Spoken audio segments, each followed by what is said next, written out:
Films like Race 3 and Thugs of Hindostan, they have been outrightly rejected by the audience. Are all people who've done very successful films Right. and have done films that haven't worked, and it's the same with us as well. By just watching 60 seconds or 120 seconds of a trailer and then forming an opinion, which I think is wrong. That's great. It's healthy. It's good. It's good to have criticism as long as it's constructive, and you don't resort to violence to make your point. The responsibility for all filmmakers is very, very high to make inspiring films, because insightful films won't do well. Inspiring films will do well. Hi, this is Siddharth Roy Kapur. Hi, Ronnie Screwvala. And you're watching Bollywood Hungama.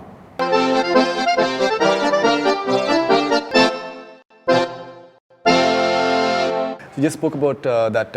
I think this has been a phenomenal year for the industry, and you said that either the big budget blockbusters they are working, or maybe the concept-driven cinema that is working really well.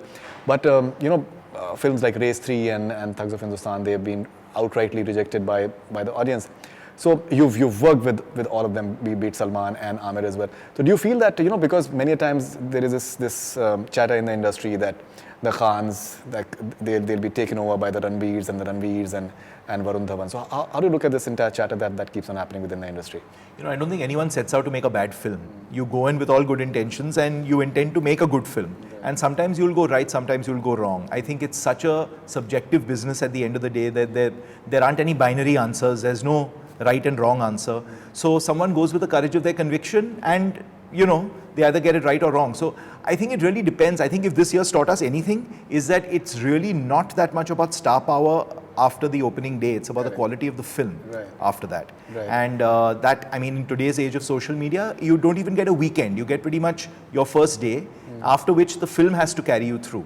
And I think most people recognize and acknowledge that, and all the people that we've spoken about just now are all people who've done very successful films and have done films that haven't worked, and it's the same with us as well. So, their track record, you need to look at their track record before anyone forms, because then you're at the tail end of something or whatever else. So everyone's allowed to make a mistake here and there always, and that's fine. I think it calls out and you move on with life. But I think their track record speaks for itself. Right. Okay, so I've read your book and I think it's really inspiring, and you also mentioned about Rang De Basanti and the fact that how when you were asked to have a screening for the Defence Minister, Mr. Pranab Mukherjee, at that point of time, and he told you that what's the big deal? You can just go ahead and release it. And you guys are actually killing the Defence Minister in the film and just showing him as a corrupt and all that stuff. But do you feel that maybe things have changed, and the way whatever has happened with a movie like Padmavati for that matter, and even now like a Kedarnath for that matter, there are things which are being said that there are certain things which are not right, and we keep on hearing again and again, like once in a while, like it's happening with Zero for that matter. So many things that keep on coming, and in the name of public sentiments. I don't know whether it's changed or not. I think what has happened today is that you've got people forming an opinion by just watching 60 seconds or 120 seconds of a trailer and then forming an opinion, which I think is wrong. And I think the second part is that there is an omnibus body called the Censor Board of India, and they're the governing body for everything that talks about the censorship of films, and it should be left with that. I think 60% or 80% of the fault lies with media. And I'm not saying it because you're media, we come from media ourselves. But the stirring up of a controversy is the reason why people get to speak. Because if somebody had a point of view, and if he said it anywhere else and the media didn't pick it up, it would just remain that.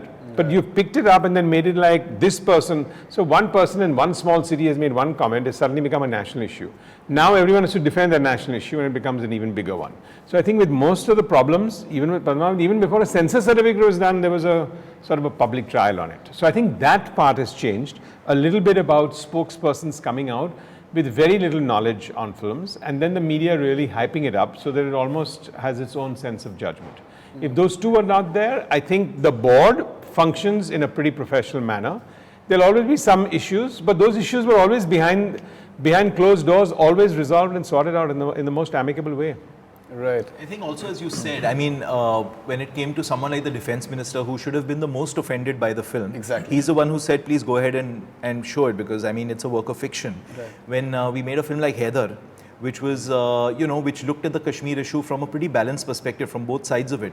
The head of the armed forces in Kashmir was actually asked this question, and he said, it's a film. If they're showing two sides of it, why are you taking it so seriously? So very often it's the people in positions who should be the most affected, who have the most balanced approach, and limited interest groups who just want to get a name for themselves, who come out and make a hue and cry. Right.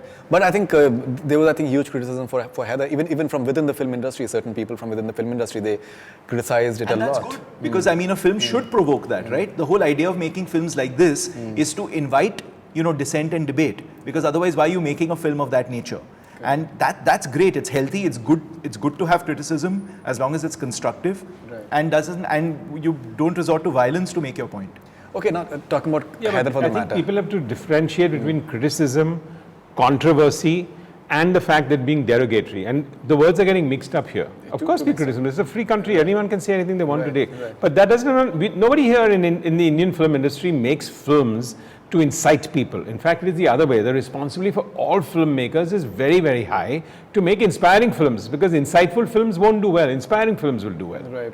Okay, now, for example, like you had a film like Wednesday for the matter. I think it had a very balanced perspective. You're not maybe pointing fingers at almost anyone for the matter, and it's the basic idea that a terrorist is a terrorist and he can belong to almost any religion.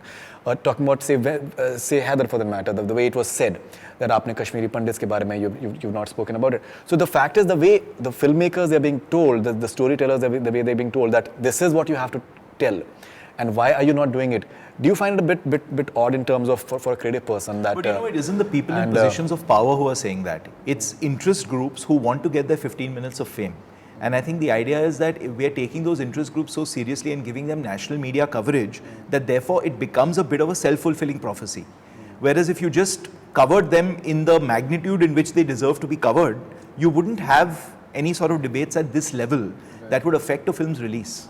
But a film without a point of view is not a film. Who wants to go see a story which is without a point of view? You're going there because you want to see somebody's point of view, a writer's point of view, a director's point of view, an actor's point of view. That's what made cinema compelling. You learn lessons. You come out of there, you get inspired. You sometimes know more and learn more from a movie than you learn from a textbook.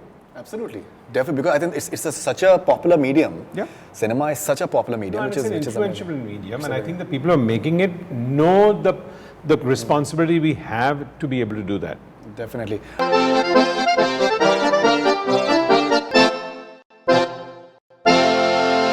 Hi, this is Siddharth Roy Kapur. Hi, Ronnie Screwvala. And you're watching Bollywood Hungama.